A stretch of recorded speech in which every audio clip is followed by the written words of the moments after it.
Reesa Teesa doesn't deserve the interviews. She doesn't deserve the deal that she's receiving. She doesn't deserve.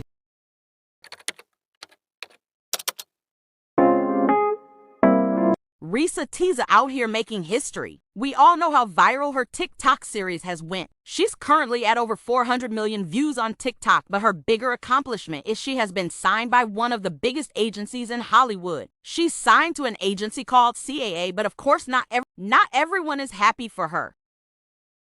In her 50-part TikTok series, Teresa Johnson, now widely known on social media as Reesa Teesa, details her whirlwind pandemic romance that she says was filled with love, heartbreak, and alleged deception. I'm going to tell the story of how I met, dated, married, and divorced a real pathological liar. The viral saga has garnered more than 400 million views and counting. Were you nervous at all about sharing? Yes, I was nervous, but ultimately I decided if you're going to tell this story, tell the whole story. I also really truly believe the story will help somebody. It costs you nothing to verify,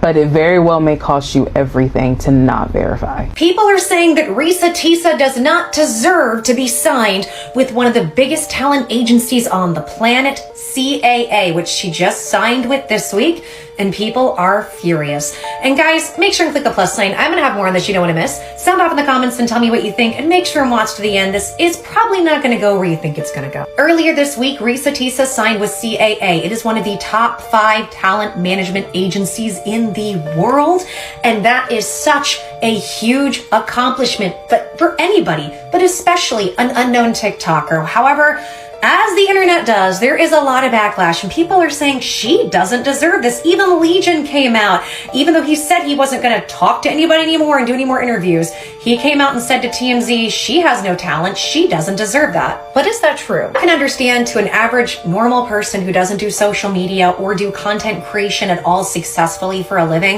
I can understand how they're like, wait a second, she just put up some videos, became a celebrity overnight, and now suddenly all these opportunities are coming to her, but did she work hard for it? Did she do anything for it? Here's what I have to say.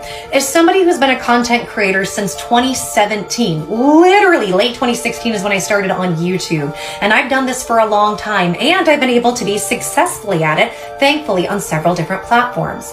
Let me tell you why she's getting these opportunities and why she deserves them, because nobody else is talking about this.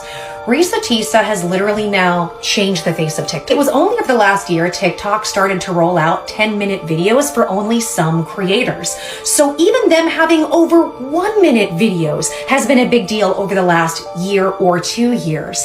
And the fact is, nobody has ever put out a series with videos that are 10 minutes long, this many, and each one of them went viral like this. I've not known anybody to put out a series of a story of their life like this in this faction. She's just telling her story. She has no editing. She didn't even have her hair done a lot of times. She is not glammed up. She's in her pajamas. And this went viral literally on the fact that she's an amazing storyteller. See, what a lot of people don't understand about social media is the difference between people who try to make it and people who do make it are a few things. Number one, it's those people that study. I'm one of those that I study everything, and I want to make sure my content is perfect.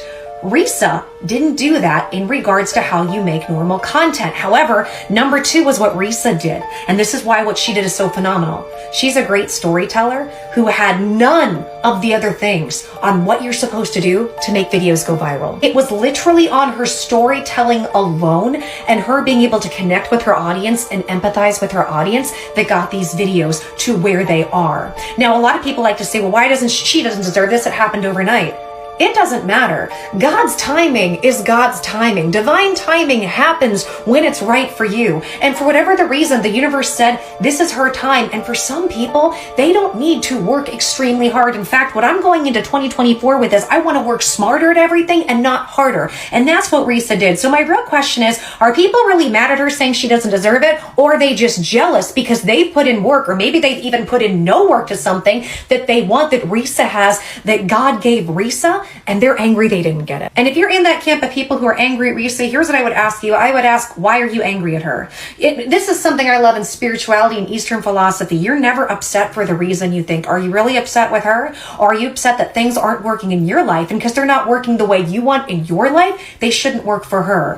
Why do we have to knock down somebody else's blessings just because we lack? For me, I'm not jealous of her as a creator. I'm cheering her on for the sidelines. I'm one of her biggest fans. I'm a cheerleader. When I see somebody doing well, I think, hey, how can I learn something from that? And I want to celebrate their success with them. And I hope we can all get to the place where we have that same love in ourselves for ourselves and everybody else, so we can come there. Because every one of you who's upset with her for being able to get this the way she did, you have the power to do it too. And I want to see you succeed. And I believe that you can.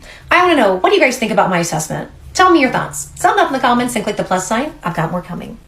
This is a prime example of why why we can't ever have nothing for real in the Black community. Why our influencers and creators and TikTokers are treated so differently from white influencers, creators, and TikTokers. A white girl could literally get on TikTok, go viral for doing absolutely fucking nothing, and land buku brand deals. And everybody supports everything she puts out, all her brand deals, and every reposting, liking, and this and that. When I tell you, I've seen so many think pieces from so many different creators, different people, talking about how Reesa Teesa doesn't deserve to be signed to CAA. Are y'all fucking dumb? Are y'all genuinely, honestly, wholeheartedly in your mind fucking dumb and fucking crazy and fucking just delusional? And not even delusional, because this ain't even delusion, it's envy. Are y'all envious? Are y'all jealous? This lady got on here, was extremely vulnerable with a 50-part story about a life-altering situation, and she's getting a lot of opportunities because of it. Why are y'all so pressed about that? Why are y'all so obsessed about I don't get that. But this is the same TikTok, the same community of people that swear up and down, oh, well, Black creators should be able to go viral just like white creators, or, we should get our recognition just like them for the trends and things that we start. And then she goes viral, is recognized for her story, and receives public sympathy and empathy, and is awarded a lot of opportunities, and y'all still have something to say about that. Make it make sense. To be signed to CAA. Are y'all fucking dumb? Are y'all genuinely honest? Jumping into the chat about people's response to Reesa Teesa being signed to CAA. I think we have to, on one hand, understand the frustration of people who are in the industry, busting their ass every day as writers, as actors who are intentionally trying to make a career, right? And then here comes Reesa, who decides to be vulnerable and tell her story and go viral. And then the industry puts her in a position that they don't even know if she knows how to maintain, because it's not what she was seeking out, right? You can imagine people's frustration. That doesn't make them haters. Is there a hint of jealousy there? Sure. In human nature. If I'm out here busting my ass as a writer every single day, I've proven that I know how to tackle structure. I know how to tackle format. I know how to tackle scope. I know how to give you something season to season to season. But none of the agencies are checking for said writer. Yes, there's probably going to be a hint of jealousy when someone who hasn't even proven that they can storytell in that way is given a platform with one of the largest agencies on the planet, right? So I think that we have to stop looking at it as if people are trying to tear her down. What's hers is hers, period. You know what I'm saying? She deserves a win, period. But let's not act like two things can't be true at once.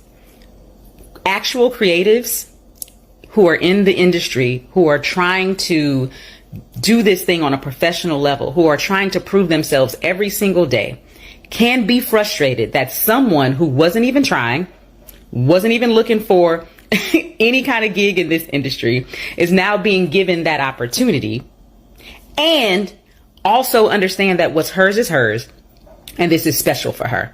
Both conversations can be happening at the same time. What do y'all think?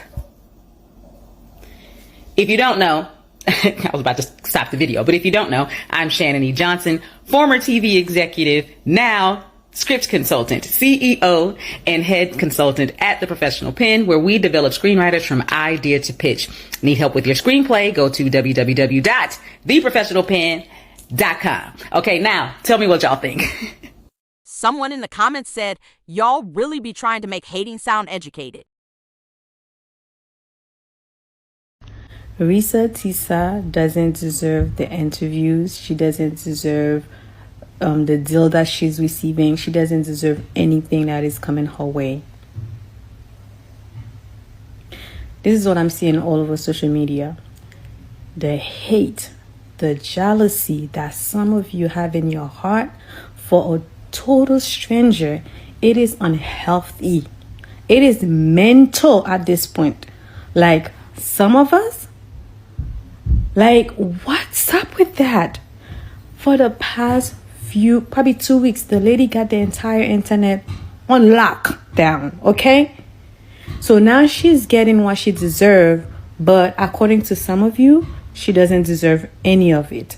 Like, do you think that whatever she's receiving belongs to you? It does not belong to you. They didn't take it from you to give to her.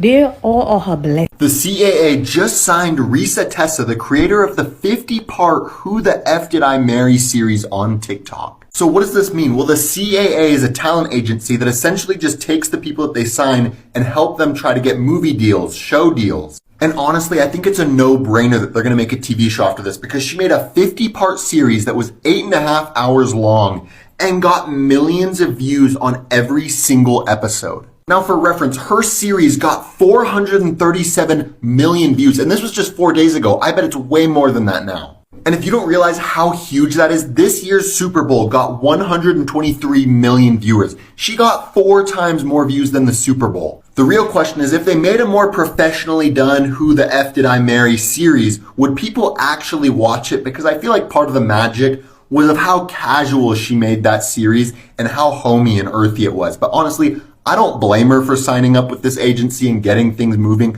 because she didn't make any money from it for TikTok. But that's my opinion. What do y'all think?